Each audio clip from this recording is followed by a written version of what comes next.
So many of the videos that I've done have been on one of my favorite 10 principles, and that is detaching with love. But from time to time, it's fun to look at a different way of looking at something that works in a difficult relationship and maybe even give it a different name or description. So that way it might kind of help you to remember it, or maybe it's something that will just make a lot of sense to you and help you to remember to do it. One of those is called gray rocking. And gray rocking is basically acting like you're describing a gray rock. You see a gray rock. Now, gray rock doesn't have color. It doesn't have any really exciting features. It's pretty boring. If you threw a gray rock into a pile of gray rocks, you would very likely not be able to find which one was your gray rock, because they're all going to be pretty plain and pretty much the same. So that's basically what it is. When you're dealing with somebody who's argumentative, abusive, manipulative, critical, malicious, narcissistic, just difficult, impossible to please, critical, constantly negative. You can't win by reasoning with this person. You can't win by out talking this person, by out explaining this person, by out maneuvering this person. Nothing you're going to do is going to win and reason with them and get them to see your truth or your position. So in that case, getting into a specific conversation with any of these people is going to, and then it could also include an addict, somebody who is set on blaming and not looking at themselves and just, dealing with getting their next fix or their next, drink, just using you, blaming you for their problems. So you can't win by doing of that. So you can't win by doing any of that with them. So here's some examples of times you can use gray rocking. You can do it when somebody wants you to participate in the relationship drama. You can feel that they want to pull you in so that you get involved and you start kind of going back and forth with them, maybe in whatever it is they're complaining about, whatever it is that they're criticizing you for. They want to fight and they want to pull you in by fighting. And you know that if you respond directly to what they're saying, that you're likely to get into a fight and get drawn in. You don't want the drama. You don't want to have the conversation. It's not going anywhere. It's not going to do you any good. You can try gray rocking. When somebody wants you to react to an accusation so that you can start arguing and you can try to defend yourself, and then they can turn around and blame you for reacting, or blame you for getting upset, or blame you for yelling, or blame you for whatever it is that they want to blame you for, try gray rocking. When somebody wants you to feel guilty because you're not doing what they want, you're not giving into their demands, you're not giving into their manipulation, you're not giving into what they want for themselves, you can try gray rocking. Instead of responding directly to their request and arguing with them or justifying why you're not going to give into it, just gray rock. When someone wants to offer an opinion so they can argue with you, tell you that you're wrong, and tell you how right they are, and give you a long lecture and go over and over their own facts, try gray rocking. Now, I'm sure you can think of a lot of other times that you want to gray rock. It's when you just do not want to get into the conversation with the person.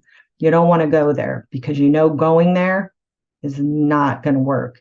It can be a particular topic that every time you get onto causes an argument or causes the person to get agitated or upset. It could be something that if that person is a constant complainer or constantly negative, or maybe is really stuck in a rut and constantly complains about a previous divorce or a person in their life or a difficult child, and you just don't want to go there right now, you don't want to go down that road again, you can, instead of responding directly, because you know if you do that it's going to be a long trail of conversation about that, you can try gray rocking.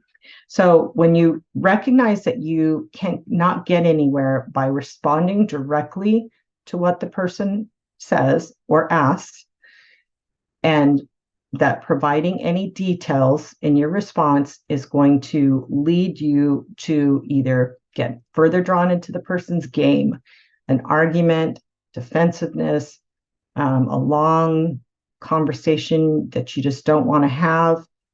Any of those times you want to try gray rocking. So when you gray rock, you minimally engage in the conversation.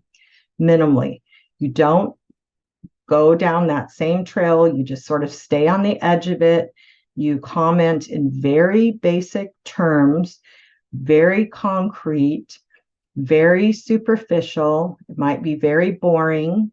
You could switch the subject and talk about something boring like the weather. You can talk about something minuscule that happened in the news. You can talk about a fun story that came up. You can, like, you saw a story about a dog that was lost and was found and returned to the family. You can talk about the weather. You can talk about the surroundings, like, oh, look, the plants are green.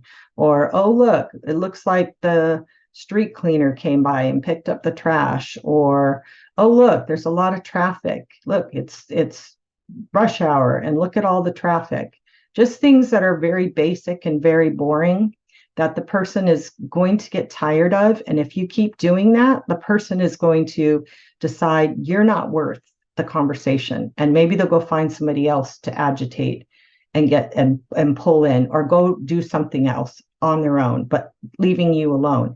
You might even realize over time that you're not going to go down that path and you're not fun to try to draw in and try to hook into reacting, because you won't do it. You don't go after the hook. You don't bite it. So, because you keep gray walking, you can just absolutely do that all day long if you have to.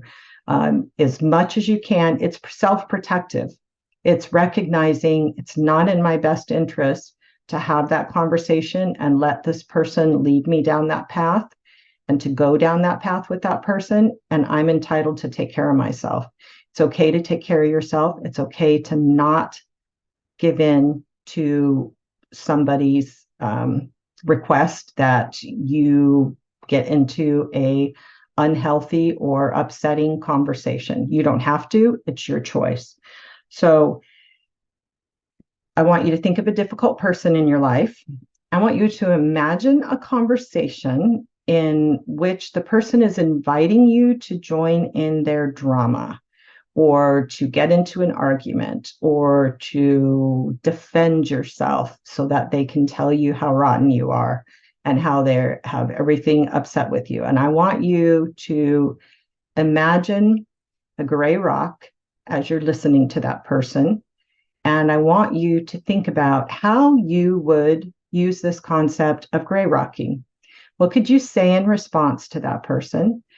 What could you say that would be boring and dull and not lead to any, difficult conversation or heated conversation, just really basic things. Now, and imagine yourself doing that. So the next time that comes up, you'll remember the gray rock. Picture the gray rock as you're doing that in that little exercise, and remind yourself, think of the gray rock. Visualization can sometimes help you to pull up your memory when that happens next time. And you can remember, I'm going to be really boring. I'm going to be really dull. And I'm going to make it not worth playing this game with me. So Proverbs 23:9 says, do not speak to fools, for they will scorn your prudent words. So don't even bother speaking to them. It doesn't work.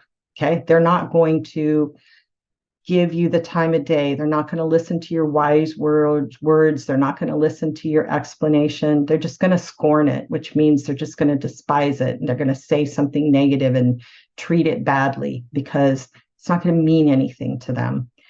Proverbs 20:3 says, it is to one's honor to avoid strife, but every fool is quick to quarrel. So if you're talking to a fool, you can become a fool if you respond to their request or their little bait to get you to be quick to quarrel with them. Or you can avoid it and show how honorable you are to do what you have to avoid strife. So I hope this was helpful, and I want to thank you for watching this video and for taking some time to, if this is your first time, to look at my channel, and I hope you'll find a lot here. And I would highly recommend that you consider looking into my 365-day devotional that has lots of tools and tips for your difficult relationships. Thank you.